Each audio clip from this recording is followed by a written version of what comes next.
Good morning बच्चों।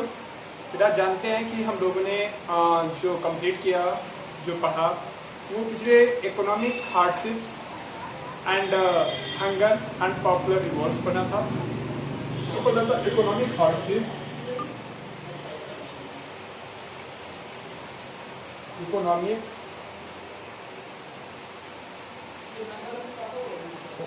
Hardship,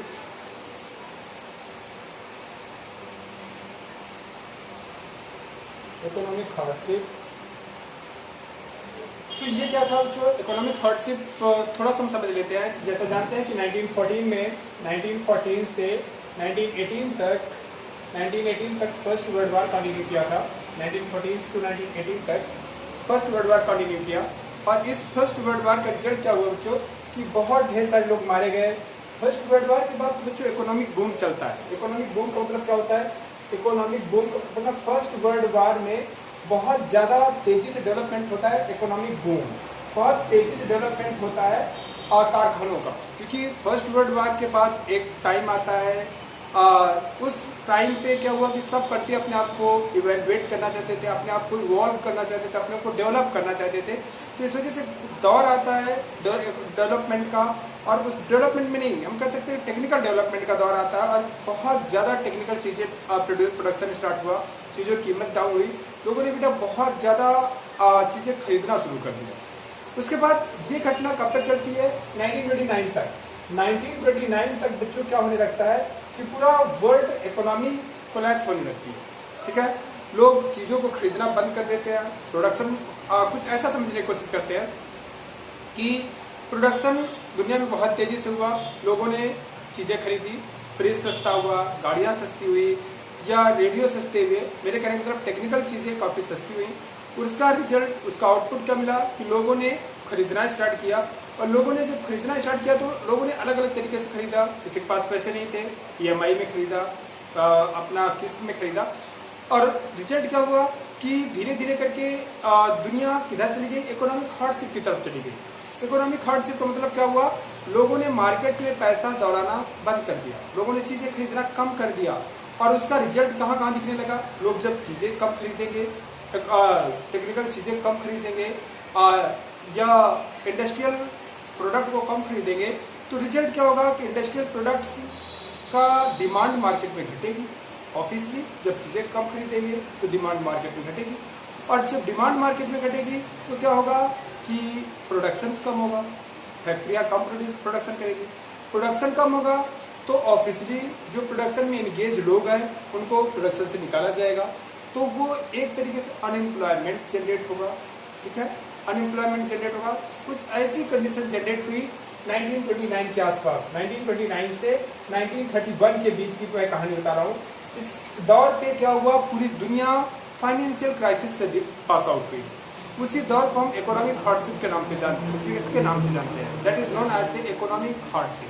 ठीक है, दैट इज 1929 टू 1931 के बीच का जो दौर था, that is known as a economic hardship.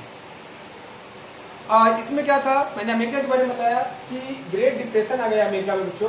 Great depression आ गया, ग्रेट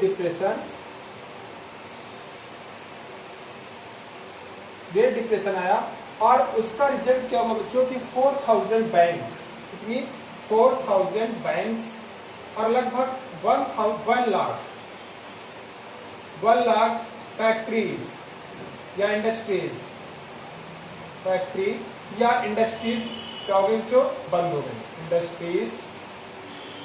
इंडस्ट्रीज बंद हो गई। This was the result of economic hardship of the Europe, of the America. उसका यूरोप में भी असर देखते हैं। यूरोप में भी बेटा बहुत ज़्यादा इसका असर पड़ा, बहुत ज़्यादा असर पड़ा इकोनॉमिक हार्डशिप का। एंड अगर हम इंडिया के बारे में बात देखें तो इंडिया उसमें बच्चों क्या था कि इंडिया एग्रीकल्चरल कंट्री था। आज भी बेसिकली इंडिया इंडस्ट्रियल कंट्री है। आज भी इंडिया की इकोनॉमी तो नहीं कह सकते, क्योंकि इंडिया की इकोनॉमी का परसेंटेज बहुत ज़्यादा घट गया है एग्रीकल्चर सेक्टर का। मुश्किल से 12 से 15% ही इंडस्ट्रियल सेक्टर है, लेकिन फिर भी इंडिया एक इकोनॉमिक कंट्री है, क्योंकि एग्रीकल्चर कंट्री है, क्योंकि इंडिया की आज भी अप्रॉक्स 60% पॉपुलेशन एंगेज है in the agriculture sector, getting it's अपनी रोजी रोटी जो पा रही है वो एग्रीकल्चर सेक्टर से पा रही है। दैट्स व्हाई इंडिया एक एग्रीकल्चरल कंट्री है। तो क्या हुआ, इंडिया का जब एग्रीकल्चर कंट्री होगा ऑब्वियसली एग्रीकल्चर प्रोडक्ट को एक्सपोर्ट करेगा। जैसे बंगाल है, बंगाल का एक एग्जाम्पल दे लेते हैं। तो बंगाल में क्या प्रोडक्शन होता है, जूट। बंगाल आज leading producer of the Jutes, ठीक है। तो जूट का प्रोडक्शन हुआ, अब जूट को विदेश में एक्सपोर्ट करना है, लेकिन विदेश में तो क्या चल रहा है, इकोनॉमिक हार्डशिप चल रही है, कोई इम्पोर्ट करने के लिए तैयार नहीं था। रिजल्ट क्या हुआ, जूट की कीमत कम हो गई, जूट का एक्सपोर्ट नहीं हो पा रहा था, जूट अनअवेलेबल चीज बन गई। सेम चीज हर किसान के साथ था, लोग अपने इस घाटे को पूरा करने की कोशिश कर रहे थे प्रोडक्शन बढ़ा के, लेकिन जिस रेशियो में प्रोडक्शन बढ़ा रहे थे उसी रेशियो में उनकी कीमत जो थी वो घट जा रही थी। तो मेरा कहने का मतलब बच्चों ये है, मेरा कहने का मतलब ये है कि इस तरीके से एक इकोनॉमिक हार्डशिप का दौर आया, लोग परेशान हो गए, लोग अनएम्प्लॉयड हो गए, बहुत ड्यूरिंग दिस टाइम बहुत ढेर सारे लोग एपिडेमिक की वजह से खत्म हो गए। तो that was the time period of economic hardship, ठीक है। तो इसे हम कह सकते हैं ये अप्रैक्स हम कह सकते हैं। तो ये this was the situation economic hardship. इसके बाद बच्चों रोमांटिसिज्म के बारे में हम थोड़ा पढ़ लेते हैं, रोमांटिक मोमेंट्स। तो रोमांटिक मोमेंट्स किसे कहा जाता है, रोमांटिक मूवमेंट। रोमांटिक मूवमेंट क्या थे बच्चों, आज भी आप लोगों ने सुना होगा फॉक टेल्स।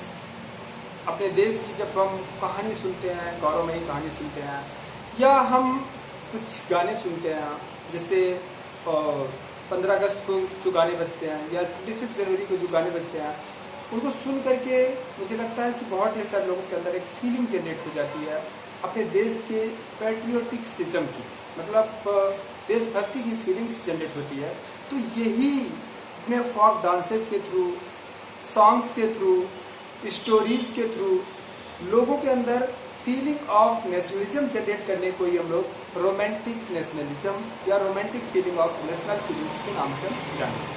तो इसमें से आप एक जैसे जॉन गोल्टर्ड हार्डे हैं, इनका नाम देखना, जर्मन कल्चर्स को इन्होंने डिस्कवर किया, उसको उन्होंने डेवलप किया, उसके थ्रू उन्होंने नेशनलिज्म जनरेट करने की कोशिश किया।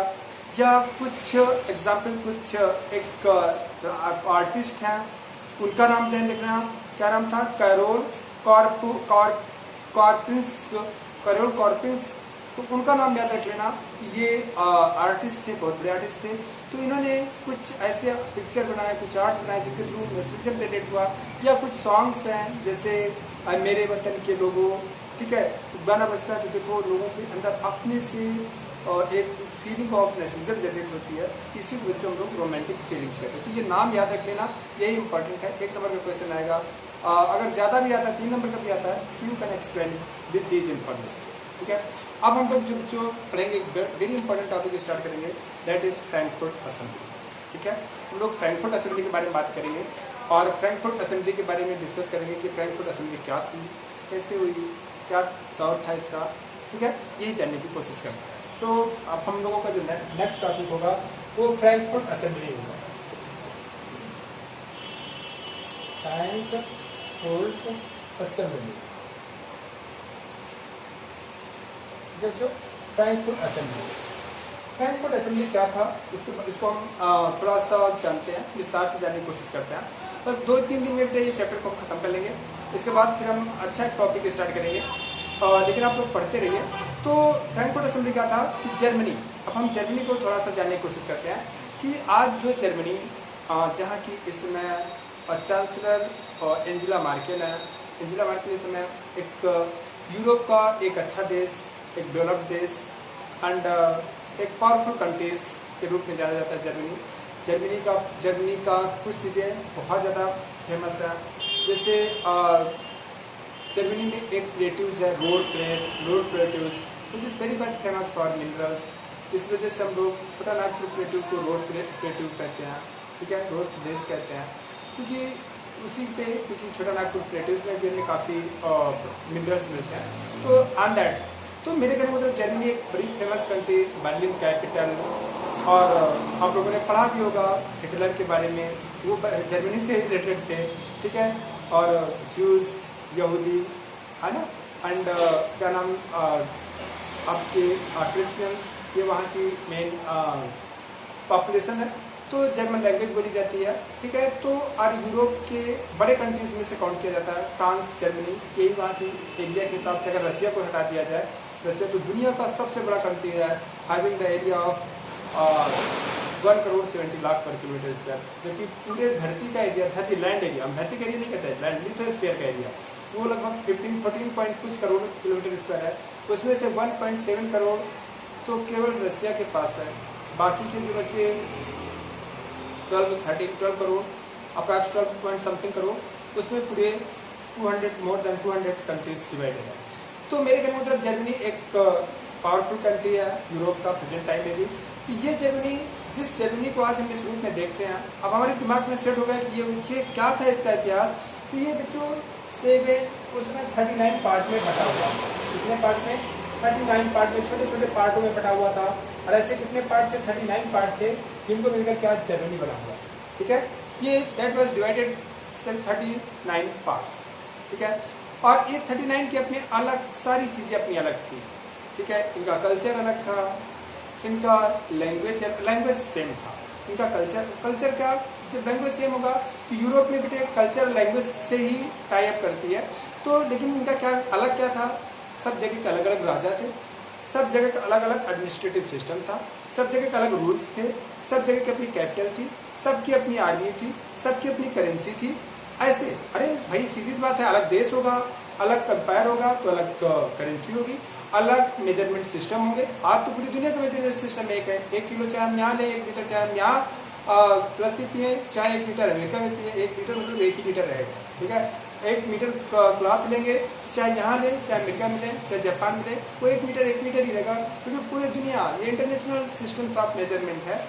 तो बेसिक हमारा मतलब ये है कि ये जो 39 पार्ट में बटा हुआ था, ये 39 पार्ट की विशेषता क्या थी कि बहुत ज़्यादा वेरिएशन था, अलग किंग थे, उनकी अलग कैपिटल थी, अलग एडमिनिस्ट्रेटिव सिस्टम था, मेजरमेंट था, अलग अलग वेट एंड मेजरमेंट की यूनिट्स थी, ठीक है, अलग कैपिटल थी, अलग करेंसी थी, ये वेरिएशन था। लेकिन एक चीज़ इन 39 को तय करता था, एक चीज़ इन 39 को बांधता था, और वो एक चीज़ क्या थी? दैट वेरी इंपॉर्टेंट थिंग थी लैंग्वेज। और लैंग्वेज की वजह से सिमिलरिटी इन कल्चर, ठीक है। क्योंकि यूरोप में मैंने पहले बताया, यूरोप में बेसिक इंपॉर्टेंट चीज़ कल्चर होती है, वो लैंग्वेज होता है। यूरोप में जैसे हम लोग हैं देश में, हम लोग धर्म के नाम पे लड़ते हैं। हम लोगों ने पहले चैप्टर में पढ़ा था पावर शेयरिंग में कि वहाँ कल्चर लैंग्वेज काफ़ी इंपॉर्टेंट रोल प्ले करती है। जैसे बेल्जियम में हम लोगों ने देखा था कि वहाँ पर क्या थे, आधे लोग 40% 60% डच एंड फ्रेंच स्पीकर थे, ये उन लोगों के बीच का विवाद का मैटर होता है। तो बेसिक मैं आप लोगों को ये समझाना चाह रहा था कि इस तरीके से वहाँ के लोगों के अंदर ये डिसिमिलरिटीज थी, और इस तरीके से वो लोग आपस में बटे हुए थे। तो इन लोगों ने क्या किया बच्चों, ये जो 39 पार्ट के लोग थे, इन लोगों के अंदर एक चीज थी, और that was the similarity of language and culture. इन लोगों ने क्या किया, इन लोगों ने सोचा कि हम लोगों की कल्चर लैंग्वेज एक है, क्यों ना हम लोग आपस में एक दूसरे को कोऑपरेशन करें। ये बेटे बहुत पहले से चला रहा है कि कोऑपरेशन, जैसे भारत के, एशिया के जो अभी हमारे देश के आसपास के देश हैं, इन लोगों ने कहा हमारी समस्या एक जैसी है, हम लोग क्यों ना एक ऑर्गेनाइजेशन बना देते हैं, और उस ऑर्गेनाइजेशन में क्या करते हैं कि हम लोग आपस की प्रॉब्लम को डिस्कस करते हैं। एक जैसी प्रॉब्लम है तो एक जैसे सोल्यूशन निकलेंगे, एक दूसरे के काम आएंगे वो सोल्यूशन।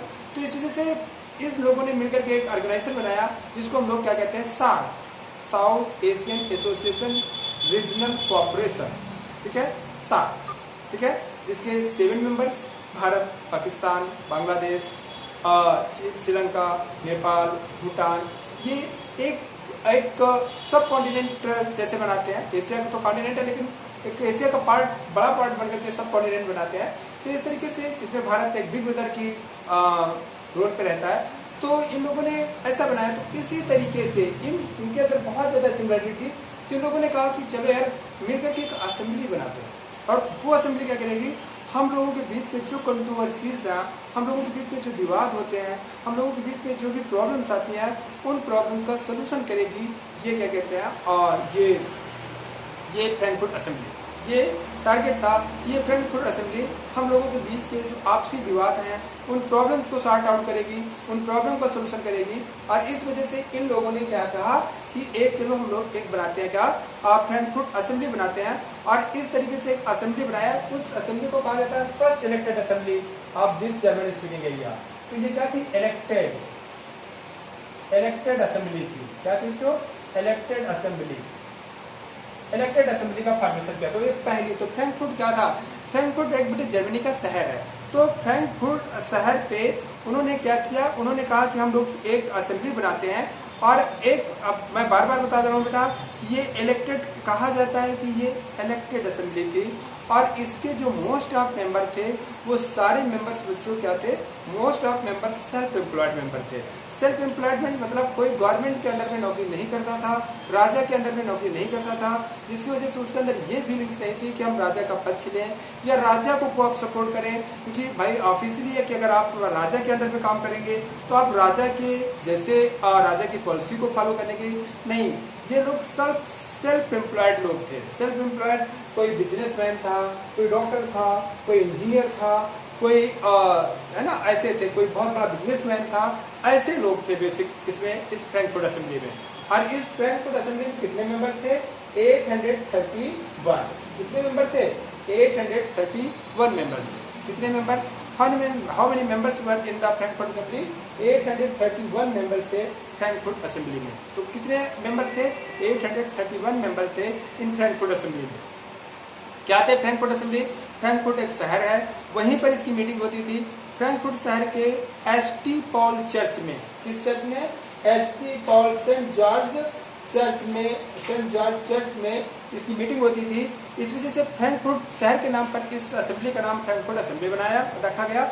जबकि ये किन लोगों की मीटिंग थी, I have already explained that this was the meeting of 831 लोगों की मीटिंग थी। कहाँ से, जो 39 पार्ट में जर्मनी बना था वहाँ से इलेक्टेड होकर वो मेंबर्स आए थे। वो क्या कहते हैं self employed most of member थे। इनकी मीटिंग कहाँ होती थी, एसटी पॉल चर्च में होती थी। ST Paul church present time में जर्मनी के फ्रैंकफर्ट शहर में, जर्मनी के फ्रैंकफर्ट शहर में एसटी पॉल चर्च में इन लोगों की मीटिंग होती थी। ठीक बच्चों, समझ में आ रहा है। तो इस तरीके से ये अब फ्रैंकफर्ट असेंबली के बारे में कुछ फैक्ट देखते हैं। तो पहली बात, फ्रैंकफर्ट असेंबली इलेक्टेड मेंबर्स की एक कमेटी थी, एक असेंबली थी। कितने मेंबर थे, 831। कहाँ से इलेक्ट होकर आ रहे थे, जर्मन स्पीकिंग 39 जो एम्पायर थे वहाँ से आते थे। और इनकी मीटिंग कहाँ होती थी, फ्रैंकफर्ट शहर के एसटी पॉल चर्च में होती थी। कितने मेंबर्स कंटेन करते थे, 831 मेंबर्स कंटेन करते थे। ठीक है, पर्पस क्या था, जो हम लोगों के बीच में, ये पूरे 39 स्टेट के बीच में जो भी कंट्रोवर्सीज हो रही थी उनको सेटल डाउन करना, उनको सॉर्ट आउट करना। This was the main target of the Frankfurt assembly. This was the main target of the Frankfurt assembly. यहाँ तक आप लोगों को आई थिंक क्लियर हुआ होगा कि फ्रैंकफर्ट असेंबली का मेन टारगेट क्या था, कैसे वर्क करती थी। All these things I have explain. क्या हुआ, इसकी मीटिंग जब स्टार्ट हुई, अब question is very important, 18 May 1848 that was the 18 May 1848 को इसकी पहली मीटिंग स्टार्ट होती है। 18 मई 1848 को यह फर्स्ट टाइम से ऑर्गेनाइज होती है। और याद रखें जो कब, 18 मई 1848 में इसकी फर्स्ट मीटिंग स्टार्ट होती है। 18 मई 1848 में इसकी मीटिंग स्टार्ट हुई। और इस मीटिंग लगभग एक साल कुछ दिन तक, 1 ईयर 12 डेज तक ये काम करती है। और 31 मई 1849 this was the last day of this assembly. इसके बाद ये असेंबली डिस्ट्रॉय करती है। तो अब हम देखते हैं कि इस असेंबली ने काम क्या किया। तो इस असेंबली में इस एरिया की, ये तो 39 पार्ट का एरिया बटा हुआ एरिया था, इस एरिया के डेवलपमेंट के लिए ये असेंबली काम कर रही थी। और यहाँ के राजाओं के एक एडवाइजरी असेंबली थी। इसका कहना 100% माना ही जाए ऐसा कोई जरूरी ही नहीं था।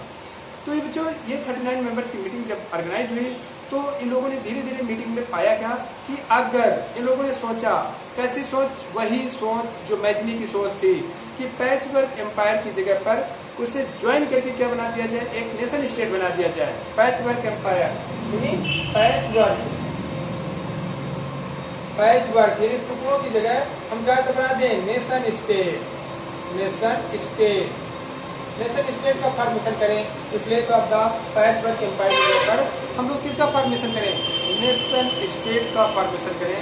This was the target of the ये दिमाग में किसका आया, member of the Frankfurt assembly के दिमाग में आया कि क्यों ना अगर हम इन 39 पार्टों को ज्वाइन करके और इसको एक जर्मन स्टेट बना दें, जर्मन नेशन स्टेट बना दें, तो that will become the most powerful state of the Europe. This was the ये इन लोगों की सोच आई, ये इन लोगों का प्लान आया, ये इन लोगों का एक तरीके से कह सकते हैं, ये इन लोगों का एक डिसीजन इन्होंने आपस में लिया कि अगर हम ये 39 स्टेटों को आपस में ज्वाइन कर दें तो हम एक जर्मन स्पीकिंग एरिया डेवलप कर सकते हैं और एक नेशन स्टेट डेवलप कर सकते हैं। तो इस वजह से इन लोगों ने इस डिसीजन को फॉलो करने के लिए इन्होंने कहा कि ये तो पॉसिबल नहीं है विदाउट हेल्प ऑफ आर्मी, इसके लिए तो आर्मी जरूरत होगी, क्योंकि जो बाकी स्टेट्स हैं वो जल्दी से आएंगे नहीं, जल्दी से डिसॉल्व नहीं होंगे और कैसे नेशन स्टेट का फॉर्मेशन किया जाएगा। तो इन्होंने डिसीजन लिया कि ये इस चीज़ का अगर हम proposal Frederick William fourth Persia, कहाँ के राजा थे बच्चों, पर्सिया,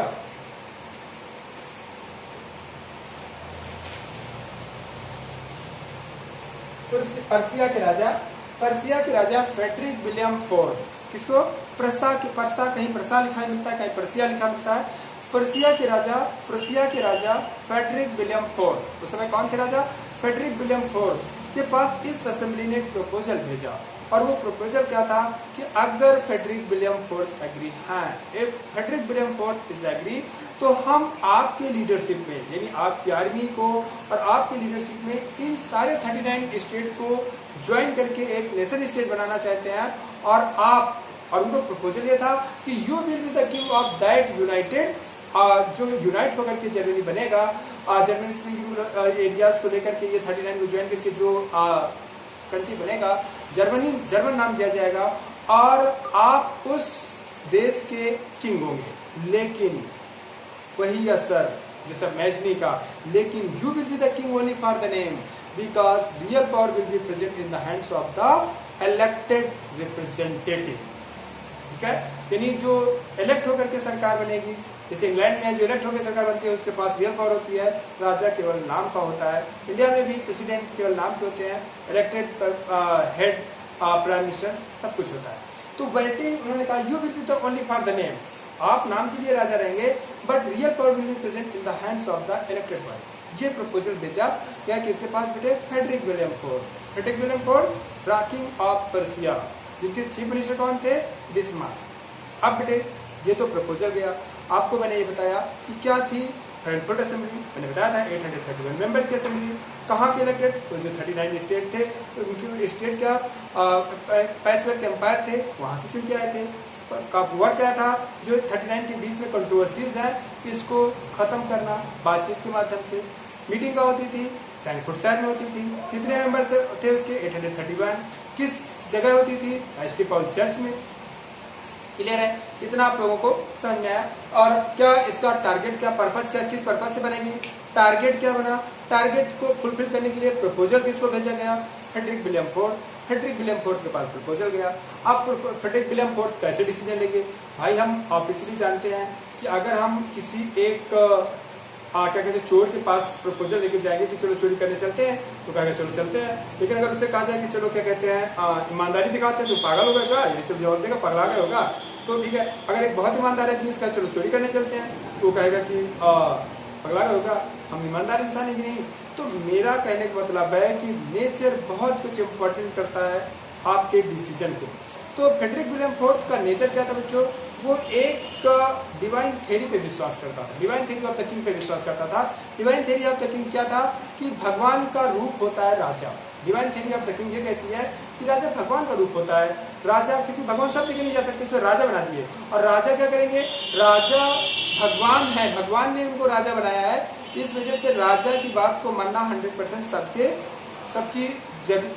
सबकी एक आदत होनी चाहिए राजा की बात को मानना का मतलब ना मानना मतलब भगवान को ना मानना। और इस वजह से वो इस बात में मानते थे कि राजा के पावर में कभी कोई रिस्ट्रिक्शन हो ही नहीं सकता, राजा कोई अपोज कर ही नहीं सकता, राजा की पावर अनलिमिटेड है, वो कुछ भी कर सकता है, कैसे भी कर सकता है। ऐसी मेंटालिटी के इंसान थे फ्रेडरिक विलियम फोर्ड। और जब उनको कहा गया कि आप केवल नाम के लिए राजा बनेंगे तो ऑब्वियसली उनका प्रपोजल स्वीकार करने का तो नहीं रहेगा ऑब्वियसली। तो इस वजह से फ्रेडरिक विलियम फोर्थ ने इस प्रपोजल को रिजेक्ट कर दिया। और रिजेक्ट करने में सबसे ज्यादा इंपॉर्टेंट बड़ा रोल किसका था? तो सबसे बड़ा इंपॉर्टेंट रोल उनके चीफ मिनिस्टर का था, जो बिस्मार्क थे, जिन्होंने बाद में उसी जर्मनी को यूनाइट किया और फादर ऑफ मॉडर्न जर्मनी बने। कैसे यूनाइट किया तो इस टॉपिक हमारा कंटिन्यू है और तो आगे हम पढ़ेंगे। लेकिन उन्होंने फ्रेडरिक विलियम फोर्थ के जो चीफ मिनिस्टर थे मिस्टर ऑटो वॉन बिस्मार्क, उसने कहा don't accept to this proposal. अगर आपने इस प्रपोजल को एक्सेप्ट किया तो you will bear the crown of shame, आप शर्म का ताज पहनोगे, नथिंग एल्स इट, इसके अलावा कुछ नहीं। अगर आप एक्सेप्ट करते हो, अगर आप इस प्रपोजल को एक्सेप्ट करते हो तो you will beer only the crown of the same, आप सेम क्राउन से आप सेम ही पहनेंगे, नथिंग एल्स देन दिस, इसके अलावा कुछ नहीं। तो इस तरीके से एक तो अपनी मेंटालिटी की वजह से divine theory of the king याद रखना, divine theory of the king, नाम राजा क्या रखना फ्रेडरिक विलियम फोर्थ, एंड उसके चीफ मिनिस्टर मिस्टर बिस्मार्क, कहाँ के राजा? पर्सिया के राजा। और अपने चीफ मिनिस्टर के आल्सो एडवाइस पर उन्होंने दिस प्रपोजल को रिजेक्ट कर दिया, रिजेक्टेड दिस प्रपोजल।